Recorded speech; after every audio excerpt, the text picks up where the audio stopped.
Alors, je représente le château de Langaran à la Vérune, aux portes de Montpellier. Alors, Pierre de Colbert, quel domaine tu représentes? Alors, le château de Fleugeray. Je représente le domaine Château-Bas d'Omelas, situé sur Omelas, avec mon frère Jean-Philippe.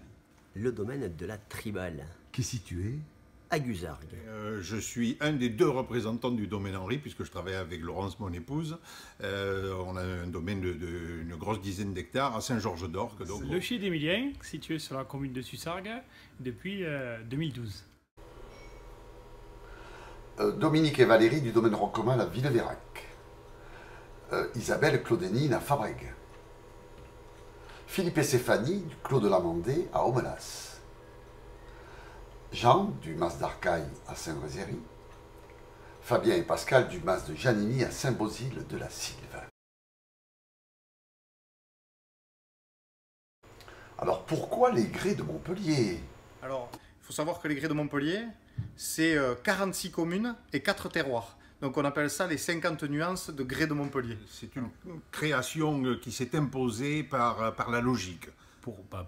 Pour moi, personnellement, vigneron, c'est surtout une dynamique depuis 2002 maintenant. Les grès de Montpellier, ça représente d'abord un terroir, la typicité d'un terroir, puisque grès, c'est un caillou, en fait. Les grès de Montpellier, pour moi, c'est le vrai moyen de donner des zones climatiques qui vont permettre aux gens de mieux comprendre.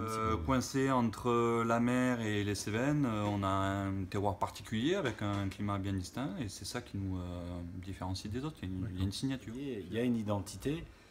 L'exact pendant du golfe du Lion, on a l'influence maritime et on a donc une certaine douceur maritime qui nous permet une maturation des raisins qui est nettement plus douce peut-être que sur les autres appellations derrière.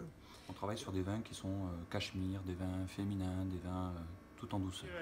Des vins qui ont de la structure mais aussi de la finesse et de l'élégance. On dit toujours des grès de Montpellier qui ont une jolie buvabilité, un côté toujours un petit peu salin en finale. On a un mot pour ça, l'élégance montpelliéraine. Ensuite, il y a un véritable groupe humain, parce que l'histoire des appellations, tout le monde le sait aujourd'hui, l'histoire des appellations et des crus, c'est celle des hommes. Une famille d'amis, une famille de copains. C'est des choses, c'est une histoire humaine, commune, qui se partage, qui se travaille, c'est comme tout. Ils m'ont tous accueilli en 2012 comme étant le petit dernier à ce moment-là de l'appellation. Ils m'ont aidé à progresser, aidé à grandir. Et quand les hommes décident de se réunir et de faire des belles choses ensemble, ils y arrivent, ils peuvent le faire. Effectivement, c'est une bande, ce sont des copains. C'est juste extraordinaire.